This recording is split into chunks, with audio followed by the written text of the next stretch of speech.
Hello दोस्तों, कैसे हैं आप लोग। अभी हम डिस्कस कर रहे थे कॉन्स्टिट्यूशन के निर्माण की बात। वही सीरीज चल रहा है, संविधान निर्माण। दोस्तों, एक कॉपी एक पेन लेकर के जरूर बैठा करिए। जब भी वीडियो देखिए एक कॉपी एक पेन अपने पास रखिए, क्योंकि ये तो रहेगा ही रहेगा। बहुत सारी ऐसी बातें रहती जो कि नहीं रहती इसमें, क्योंकि हर चीज़ हम लिख नहीं सकते आप। वैसे ही वीडियो छोटा करने के लिए हम इसको लिख देते हैं, और बाकी बात को सारी चीज़ को अगर लिख लिख करके अगर हम दर्शाएंगे तो करीबन 2 घंटे का वीडियो चला जाएगा। उसी को शॉर्ट करने के लिए ऐसा किया जाता है। तो कॉपी पेन लेकर के बैठिए। हम संविधान निर्माण की बात कर रहे थे। संविधान निर्माण के तहत हम संविधान की फ्रेमिंग कर चुके थे, समितियों का गठन कर चुके थे, और संविधान पर कितने खर्च आए, कितनी बैठकें हुई, कितने सेशंस हुए, इस सारी बातों का चर्चा इसके पहले वाले वीडियो में हमने किया है। लगभग 30 मिनट का वीडियो है। उसके बाद हमने उस समय देखा कि जब 26 नवंबर 1949 को संविधान बन के तैयार हुआ, 26 नवंबर 1949 से ही प्रायः कुछ ऐसे अनुच्छेद थे जिसको तत्काल लागू कर दिया गया। ऐसे अनुच्छेद 5, 6, 7, 8, 9, ऐसे ही 60, 266, ठीक, ये सब अनुच्छेद उसी से लागू कर दिए गए थे।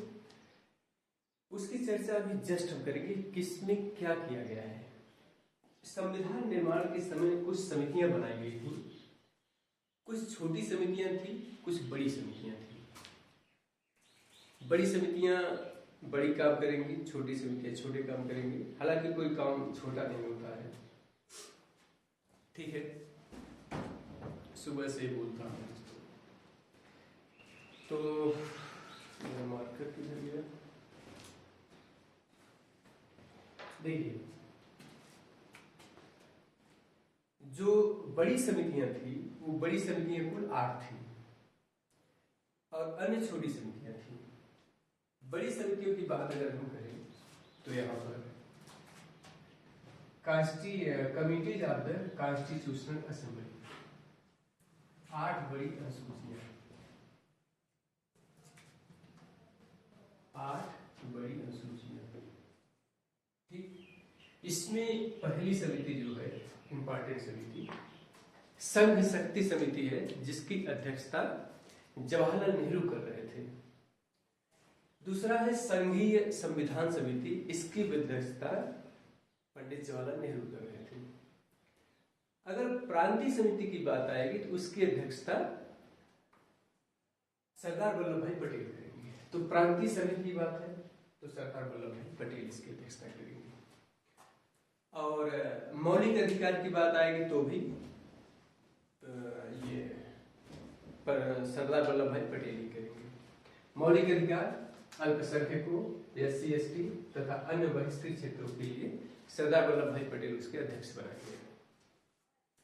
प्रक्रिया समिति की बात अगर हम करें, प्रक्रिया समिति, ये सब 8 बड़ी समितियां हैं, उसकी चर्चा हम कर रहे हैं। प्रक्रिया समिति की अध्यक्षता डॉक्टर राजेंद्र प्रसाद कर रहे थे। राज्यों के लिए जो समितियां बनाई गई थी, जवाहरलाल नेहरू थे उसके अध्यक्ष। संचालन, संविधान सभा का संचालन कैसे होगा, उसके लिए जो समिति गठित की गई थी, उसकी अध्यक्षता भी डॉक्टर राजेंद्र प्रसाद कर रहे थे, ठीक। एक बहुत ही इंपॉर्टेंट समिति थी जो कि संविधान निर्माण में सबसे अहम भूमिका निभाई। उस समिति का नाम था प्रारूप समिति। उसे हम ड्राफ्टिंग कमेटी भी कहते हैं। ड्राफ्टिंग कमेटी की बात अगर हम करें तो उसमें कुल 7 सदस्य थे। देखिए, डॉक्टर BR अम्बेडकर उसके अध्यक्ष बनाए गए। इसका गठन 29 अगस्त 1947 को किया गया था। Drafting committee is most important committee in the Constitutional Assembly for the framing of Constitution of India. So we are discuss about to Constitutional Assembly in the drafting committee. The most important person is the Dr. B.R. Ambedkar. Dr. B.R. Ambedkar sir आइवर्जेनिक्स उनकी बड़ी प्रशंसा की है। पूरे दुनिया के जाने माने विद्वान सर आइवर्जेनिक्स, अगर संविधान सभा में कोई उनके सामने टिकने वाला था तो केवल सर बी था और कोई नहीं था। डॉक्टर बी आर अम्बेडकर, पूरे भारत सबसे ज्यादा मूर्तियां डॉक्टर बी आर अम्बेडकर की है। महिलाओं को, दलितों को, पिछड़ों को तथा अन्य को, सबको न्याय दिलाने का कार्य डॉक्टर बी आर अम्बेडकर ने किया है। डॉक्टर बी आर अम्बेडकर संविधान के पिता माने जाते हैं। संविधान के पिता मैं नहीं कह रहा हूं, मेरी क्या हैसियत है। संविधान सभा में जो 299 सदस्य थे, उन 299 सदस्यों में से अंतिम दिन 26 नवंबर से 1949 जब तीसरा वाचन चल रहा था, 26 नवंबर से 1949 को जब अंतिम वाचन चल रहा था, उस समय 284 सदस्य थे। उन लोगों ने कहा कि doctor B R Ambedkar is the father of constitution. मेरी क्या हैसियत है। भारतीय संविधान सभा में किसी भी प्रश्न का उत्तर डॉक्टर बी आर अम्बेडकर पूरे तर्क के साथ देते थे और सभी लोग उनकी बातों से सहमत भी हो जाते थे, इसलिए उनको संविधान का पिता कहा जाता है। और यही हम प्रारूप समिति की बात कर रहे हैं। इसमें 7 सदस्य थे, डॉक्टर बी आर अम्बेडकर इसके अध्यक्ष थे। देखिए थोड़ा सा मतलब टॉपिक से हट के बात है, इसको याद करने तरीका 7 सदस्य कौन कौन है। हम जानते हैं कि भगवान श्री कृष्ण के कई नाम थे, जैसे माधवराव थे, कृष्ण थे, गोपाल थे, कन्हैया थे। तो इसमें देखिए गोपाल स्वामी आयंगर, एन गोपाल स्वामी आयंगर, कृष्णा स्वामी अय्यर, कृष्ण तो थे ही वो, फिर कृष्णाचार्य, माधवराव, मैंने बताया कि इनका नाम मतलब माधव भी था श्री कृष्ण का नाम। तो 4 लोग तो ऐसे याद हो गए, डॉक्टर बी आर अम्बेडकर 5 हो गए, और 2 और हैं, ये जो है कन्हैयालाल मणिलाल मुंशी साहब, और फिर है सैयद मोहम्मद सादुल्लाह। इसके बाद यहां पर जो माधवराव है, ये बी एल मित्र की जगह आए थे। और अगर हम इनकी बात करें, सैयद मोहम्मद सादुल्लाह ये तो थे ही, और कृष्णाचार्य डीपी खेतान की जगह आए थे। डीपी खेतान जो है मर गए थे बेचारे, तो उसके स्थान पर आए थे। और बी एल मित्र जो है इस्तीफा दे दिए थे, उनके स्थान पर माधवराव आए थे। ठीक है, पता नहीं हमारा चेहरा साफ आ रहा है, देखते हैं।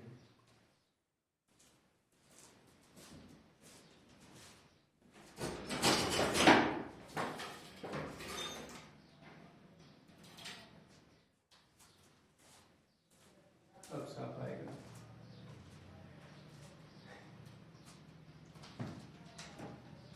ये रंग ही ऐसा है, क्या करूं, जो है तो है। देखिए यहां हम ये भी इसकी बात किए हैं, ये प्रारूप समिति की 8 प्रमुख समितियां थी, इसमें से सबसे महत्वपूर्ण थी प्रारूप समिति। अब देखिए मैंने सारी बात आपको बता दिया। विभिन्न समितियों के प्रस्ताव पर विचार करने के बाद प्रारूप समिति ने भारत के संविधान का पहला प्रारूप तैयार किया। इसे फरवरी सन 1948 में प्रकाशित किया गया। फरवरी सन 1948 में प्रकाशित किया गया। भारतीय लोगों को इस प्रारूप पर चर्चा करने और संशोधनों का प्रस्ताव देने के लिए 8 माह का समय दिया गया। 8 माह का समय दिया गया था। उसमें 7,000 से ज्यादा संशोधन हुए। लोग इतना संशोधन उसमें किए कि ये संशोधन कर दिए, वो संशोधन, कुल 7,000 से ज्यादा संशोधन हुआ। उसे देखिए, फिर इसके बाद यहाँ पर जो है 1948 में प्रारूप चर्चा करने संशोधनों प्रस्ताव देने के लिए 8 माह का समय दिया गया। लोगों की शिकायतों, आलोचनाओं तथा सुझावों के परिप्रेक्ष्य में प्रारूप समिति ने दूसरा प्रारूप तैयार किया। बड़ी आलोचना, मतलब ये सब तमाम चीजें उसमें उभर करके आई, क्योंकि जो प्रैक्टिकल होता है, प्रैक्टिकल एक बार में सक्सेस नहीं होता है, उसको दोहराना पड़ता है। तो फिर इसके बाद अक्टूबर 1948 में जिसे प्रकाशित किया गया, फिर दूसरा जो प्रारूप तैयार किया गया अक्टूबर 1948 में उसे प्रकाशित किया गया। प्रारूप समिति ने इस प्रारूप को तैयार करने में 6 माह से भी कम समय लिया। इस दौरान, मतलब 6 माह के समय के दौरान 141 बैठकें हुई थी। उसमें सब अपने अपने तरीके से अपनी दलीलें दिए, उसमें कुछ संशोधन किए, वो सब बातें थी। अब संविधान सभा का प्रभाव में आना। संविधान सभा ने तो संविधान को बना ही दिया था। संविधान का प्रभाव में आना, इनैक्टमेंट ऑफ द कॉन्स्टिट्यूशन।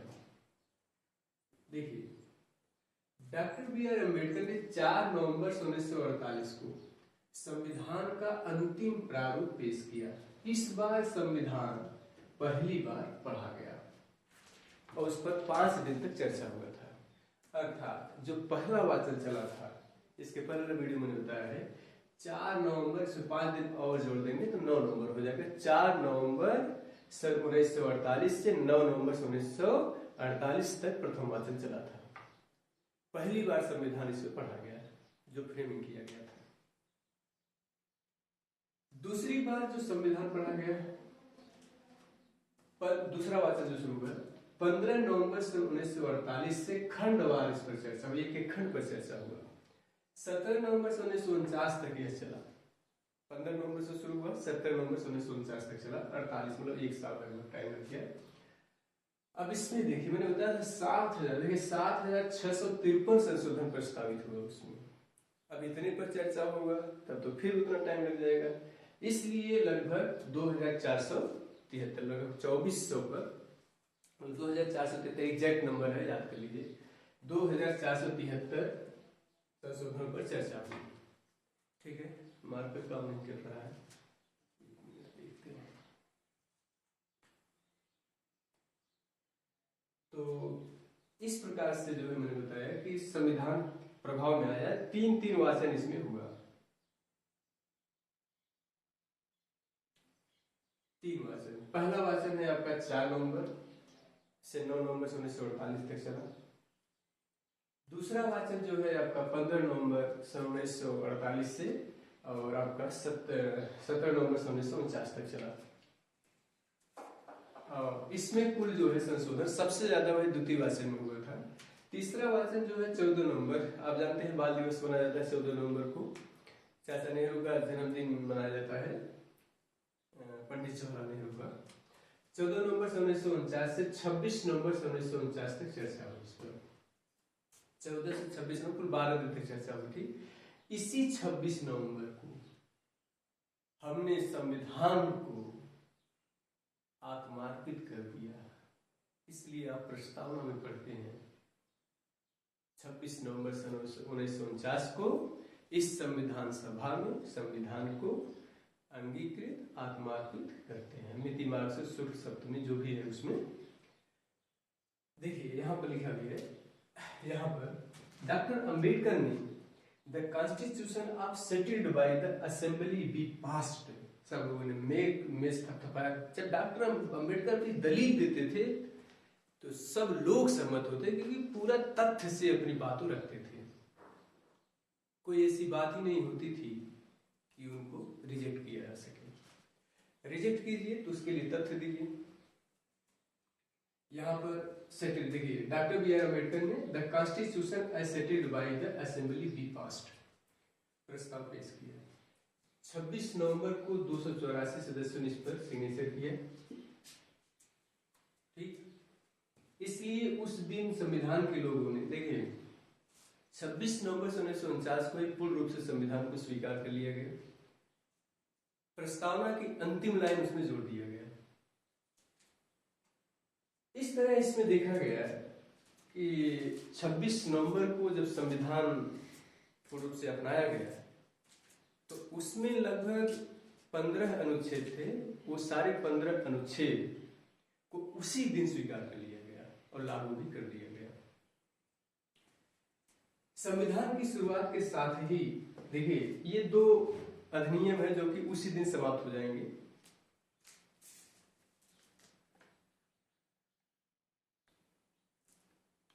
ठीक है,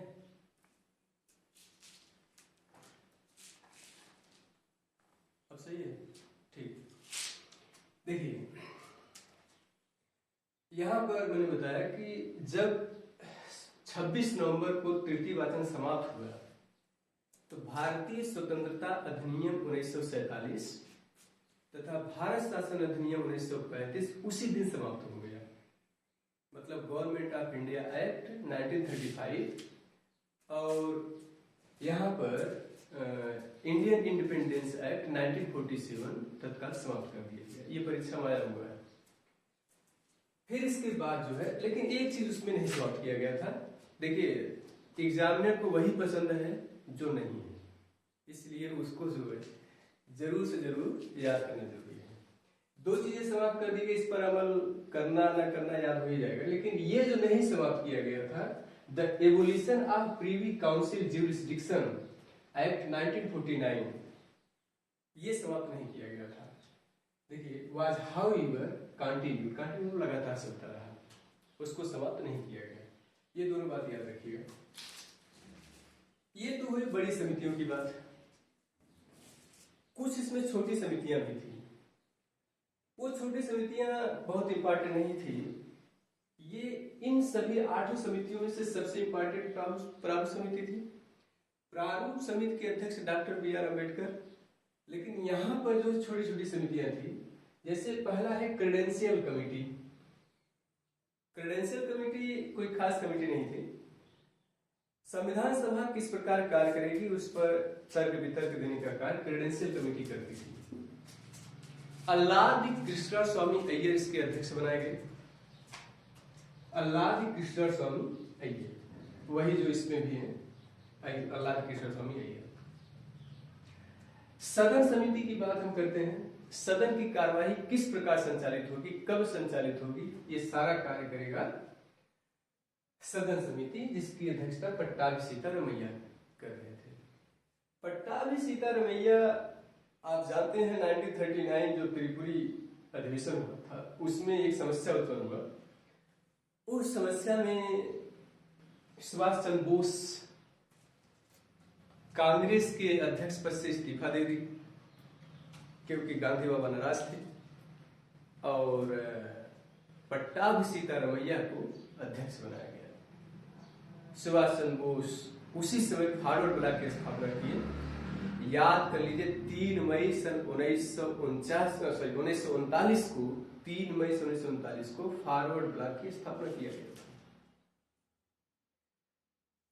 यहां पर वो तो मतलब साइड की बातें हैं, उसको नोट कर लीजिए। मैंने कहा था एक कॉपी एक पेन लेकर के बैठिए, जरूर नोट करिए, इंपॉर्टेंट है। कार्य संचालन समिति की अध्यक्षता कर रहे थे कन्हैयालाल मणिलाल मुंशी, उसमें भी है 6 नंबर को। राष्ट्रध्वज के लिए भी समिति बनाई गई थी। इसकी अध्यक्षता मिस्टर डॉक्टर राजेंद्र प्रसाद जी कर रहे थे। संविधान के कार्यों के लिए जो समिति बनाई गई थी, मतलब किस प्रकार कार्य करेगी संविधान, उसके लिए समिति बनाई गई थी जीवी मावलंकर, जो कि पहले अध्यक्ष थे लोकसभा के। सर्वोच्च न्यायालय के लिए जो समिति बनाई गई, तदर्थ समिति बनाई गई थी। तदर्थ समिति की अध्यक्षता उस समय, देखिए ये इंपॉर्टेंट है यहाँ, यश वरदाचारी, ये संविधान सभा के सदस्य नहीं थे। यश वरदाचारी साहब, 2 जगह इनका नाम आएगा। यश वरदाचारी ये सर्वोच्च न्यायालय के लिए जो तदर्थ समिति बनाई गई थी उसकी अध्यक्षता कर रहे थे। जो चीफ कमिश्नरीज थी, 4 चीफ कमिश्नरीज थी, आपको याद है, उसके लिए जो समिति बनाई गई थी उसकी अध्यक्षता फिर पट्टाभी सीतारमैया, वही विवाद। संघीय, देखिए संघीय संविधान के विलियन, देखिए विलय लिखा है, मतलब विलियनों के लिए होगा। संघीय संविधान के विलय के लिए, विलय लिख दीजिए, विलयनों के विलय के प्रावधानों से संबंधित समिति ये क्या है, नलिनी रंजन है, नलिनी रंजन सरकार, ये पश्चिम बंगाल की जो सरकार टाइटल है वहाँ की। तो ये थी, ये भी संविधान सभा के मेंबर नहीं थे, कॉन्स्टिट्यूशनल असेंबली मेंबर नहीं थे। दूसरी बात इसमें ये है कि यहाँ पर देखिए संघीय संविधान के विलय हो गए। भाषाई प्रांत आयोग बहुत इंपॉर्टेंट है, यस के धर साहब की रिपोर्ट कोई नहीं भूल सकता। भाषाओं के आधार पर राज्यों का बंटवारा बहुत ज्यादा हुआ है। बम्बई हो गया, आंध्र प्रदेश सबसे पहले हुआ था 1953 में, बम्बई, और तमाम राज्य जो है अलग हुए भाषाओं के आधार पर। तो यस के धर साहब थे, ये भी कॉन्स्टिट्यूशनल असेंबली के मेंबर नहीं थे। 3 लोग आ गए। फिर इसके बाद प्रारूप, देखिए प्रारूप संविधान की जांच के लिए समिति जो बनाई गई थी, पंडित जवाहरलाल नेहरू इसकी अध्यक्षता कर रहे थे। पंडित जवाहरलाल नेहरू देखिए यहाँ जांच के लिए समिति की अध्यक्षता कर रहे हैं, इधर जो संघ शक्ति समिति की अध्यक्षता कर रहे हैं, संघीय संविधान समिति की अध्यक्षता कर रहे हैं, और फिर इसके बाद यहाँ राज्यों के लिए अध्यक्षता कर रहे हैं। नेक्स्ट है प्रेस दीर्घा समिति। देखिए प्रेस दीर्घा समिति उषा नाथ सेन ये मेंबर थी। और एक जगह और है कि जो नागरिकता पर तदर्थ समिति जो बनाई गई थी, नागरिकता अभी जो मैं बताया कि 5, 6, 7, 8, 9 जो संविधान तत्काल जो लागू हुआ था, नागरिकता पर तदर्थ समिति यश वरदाचारी ये भी संविधान सभा के मेंबर नहीं। तो इस प्रकार से देखिए यश वरदाचारी 3 लोग ऐसे थे जो कि संविधान सभा मेंबर नहीं थे, फिर भी छोटी समितियों के अध्यक्षता कर रहे थे। कांग्रेस की विशेषज्ञ समिति, देखिए कांग्रेस की विशेषज्ञ समिति की अगर हम बात करते हैं तो इसमें 8 जुलाई 1946 को एक व्यक्ति थे, उनका नाम था ग्रैनविल ऑस्टिन। वही जो है कांग्रेस की विशेषज्ञ समिति नाम दिए थे इसको, अभी नीचे उनका उल्लेख आएगा। डॉक्टर बी आर अम्बेडकर बड़े अच्छे से उनका मतलब जब वो भारतीय संविधान का क्रिटिसिज्म किए तो डॉक्टर अम्बेडकर उनका जवाब दिया है, बहुत शानदार जवाब है। देखिए संविधान सभा के मसौदे तैयार करने के लिए 8 जुलाई 1946 को इसका गठन किया गया था। इसमें जो सदस्य थे, पहले हैं पंडित जवाहरलाल नेहरू, दूसरे आसफ अली, तीसरे कन्हैयालाल मणिलाल मुंशी साहब हैं, फिर गोपाल स्वामी आयंगर हैं, केटी सेठ हैं, DR गाडगिल साहब हैं, हुमायूं कबीर हैं, एक ही नाम है हुमायूं कबीर, फिर इसके बाद केशव थागव। कितने लोग हो गए कुल? देखिए 1, 2, 3, 4, 5, 6, 7, 1, 8 मेंबर थे इसमें।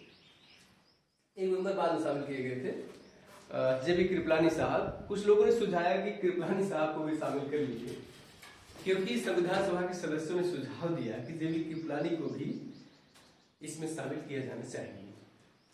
कुछ उनकी दलीलें थी, अच्छी दलीलें थी जो रख रहे थे, जिसके कारण ये हुआ कि कृपलानी साहब, तो बाद में कृपलानी साहब को भी शामिल कर लिया गया। ठीक है। फिर इसके बाद देखिए समिति की 2 बैठकें हुई। 2 बैठकें, एक सेकेंड,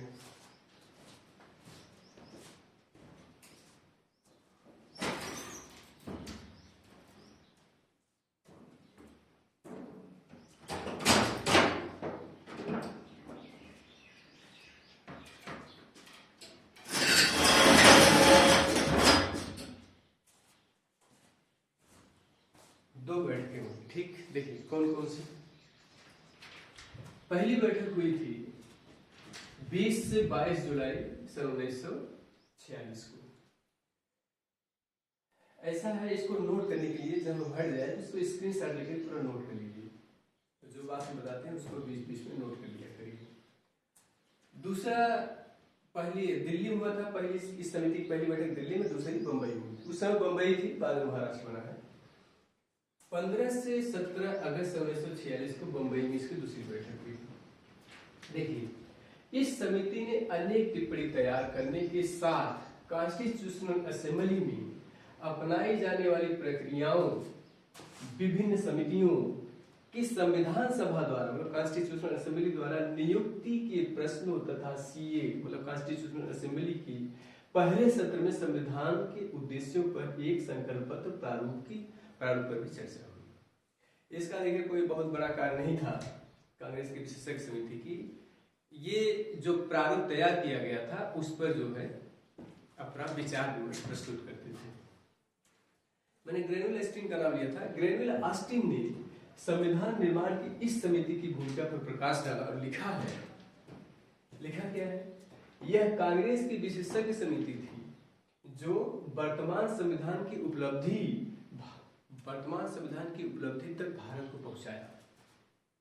ये कोट एंड कोट में लिखा है और बहुत बड़ी चीज है उसमें जो है, लेकिन ये लाइन अगर मिलती है तो ग्रेनुल ऑस्टिन आएगा, तो कई बार एग्जाम में आ चुका है ग्रेनुल ऑस्टिन का ये स्टेटमेंट।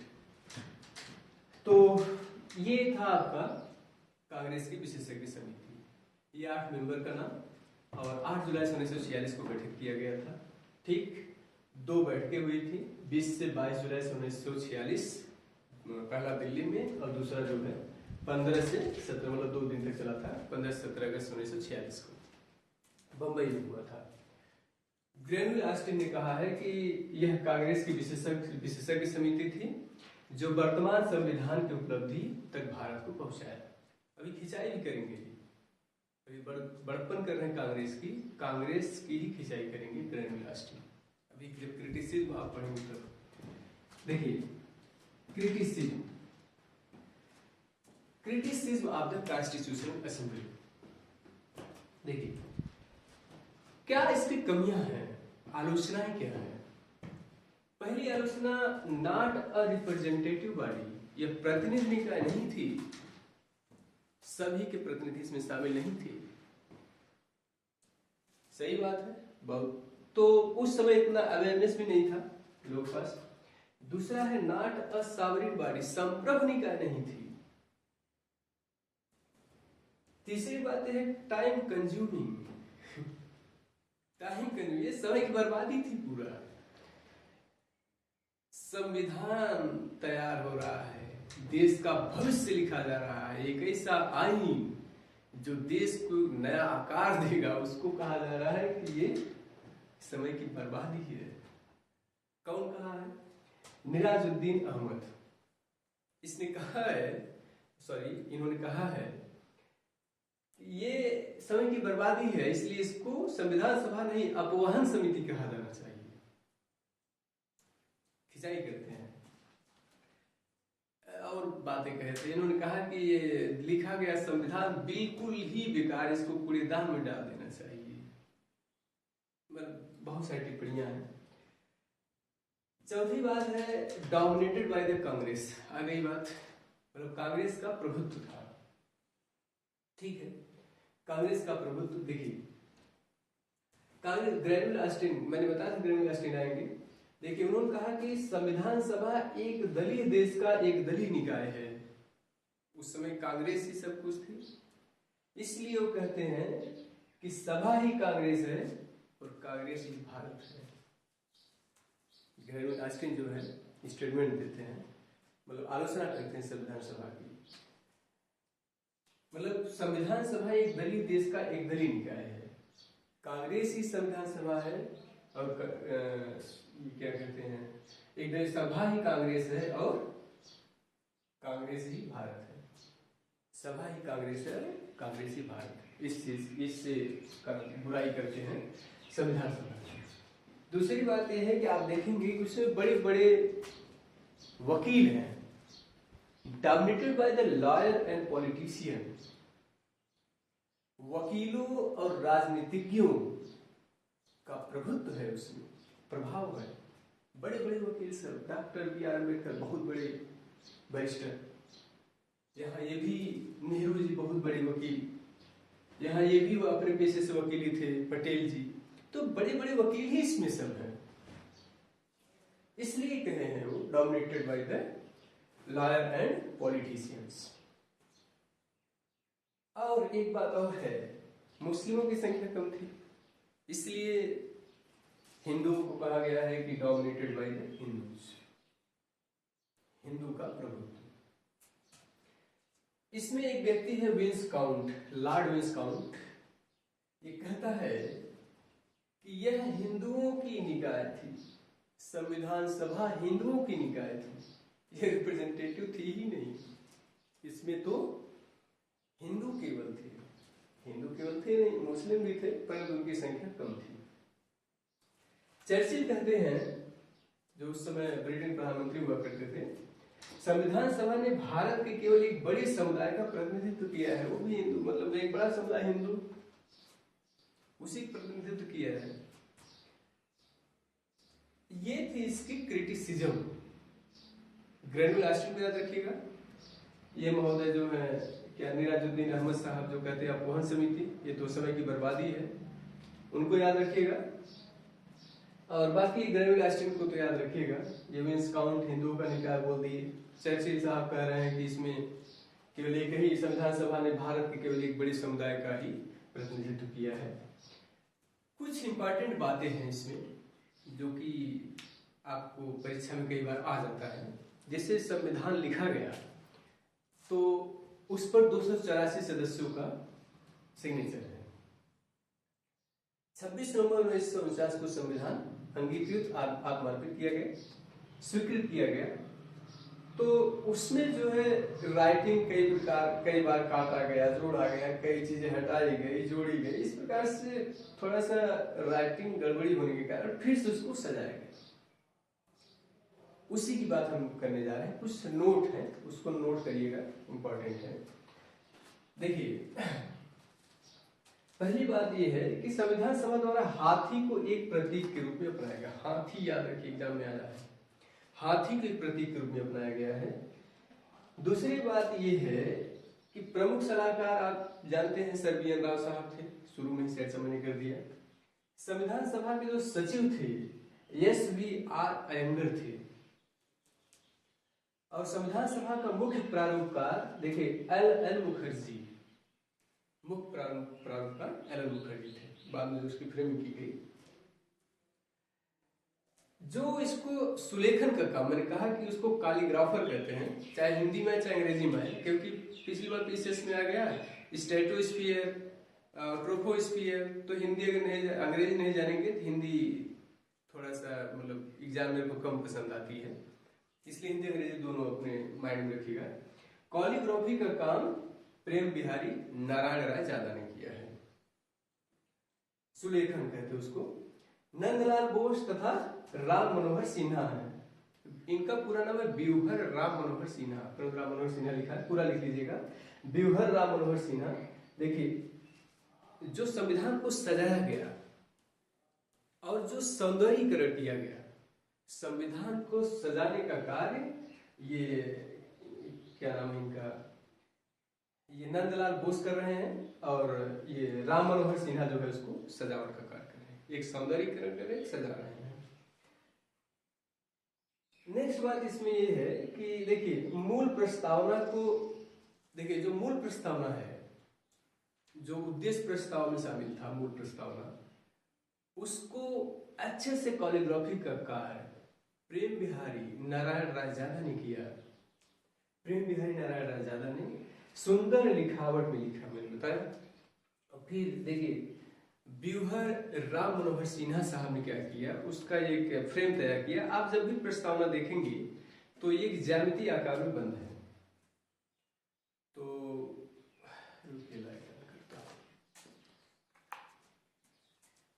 ठीक है। तो जो ज्यामितीय आकार जिसको दिखाया जाता है तो वही सिन्हा साहब किए हैं, उस ज्यामिति का आकार जो दिए हैं सिन्हा साहब। तो इस प्रकार से ये थी संविधान। दोस्तों, इस संविधान निर्माण का सीरीज चल रहा था, पूर्ण संविधान तैयार हो चुका, लगभग 64 लाख रुपए आया, 2 साल 11 महीने 18 दिन में तैयार हुआ, 114 बैठकें हुई, 3 वाचन हुआ, 11 सेशन हुआ, और अंत में डॉक्टर बी आर अम्बेडकर विधि मंत्री बनाए गए, उस समय भी थे। डॉक्टर राजेंद्र प्रसाद क्या बनाए गए, राष्ट्रपति। समस्या ये है कि 26 नवंबर 1949 को जब संविधान बनके तैयार हो गया, तो क्यों 26 जनवरी 1950 को संविधान लागू हुआ? ठीक, प्रश्न मन में आना चाहिए। दोस्तों, 26 जनवरी सन 1930 को 29-30 में लाहौर में हमने स्वराज दिवस मनाया था। तो वही 26 जनवरी का डेट लेके आना था, इसलिए 26 जनवरी को ही यह हुआ कि हम पूर्ण रूप से गणतंत्र होंगे। गणतंत्र का मतलब ऐसा देश जहां का राष्ट्रपति वंशानुगत न हो, चुना हुआ हो। इस प्रकार से इसलिए 26 जनवरी 1950 को हमारे देश में नया संविधान पूर्ण रूप से लागू हुआ। कुछ इसमें अनुच्छेद जो उसी समय प्रभाव में आ गए थे, उसकी चर्चा हम करते हैं।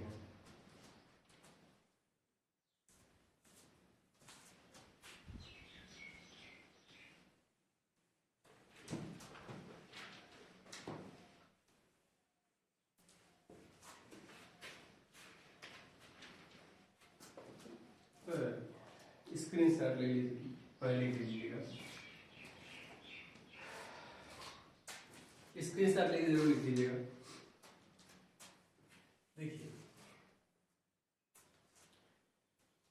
जो उस समय आर्टिकल्स थे जो कि तत्काल उस लागू कर दिए गए। सबसे पहले मैंने बताया कि आर्टिकल 5 ये भारतीय नागरिकता से संबंधित है। सिटीजनशिप, नागरिकता। आर्टिकल 6 जो पाकिस्तान से इंडिया आए थे, चूंकि आप जानते हैं 3 जून योजना के तहत भारत पाकिस्तान का बंटवारा हो गया। भारत पाकिस्तान के बंटवारे के बाद, बाइफर्केशन के बाद, कुछ लोग पाकिस्तान से इंडिया आए और कुछ इंडिया से पाकिस्तान गए। तो जो पाकिस्तान से इंडिया आए उनके नागरिकता की बात आर्टिकल 6 में की गई है, और जो इंडिया से पाकिस्तान गए उनको भी तो प्रावधान चाहिए वहां पर नागरिकता का, तो उसका उल्लेख आर्टिकल 7 में किया गया। ठीक है, एक मिनट, लाइट कट गई। तो इसको जो है स्क्रीनशॉट ले लीजिए, मैं भी जस्ट इस पर चर्चा करता हूँ।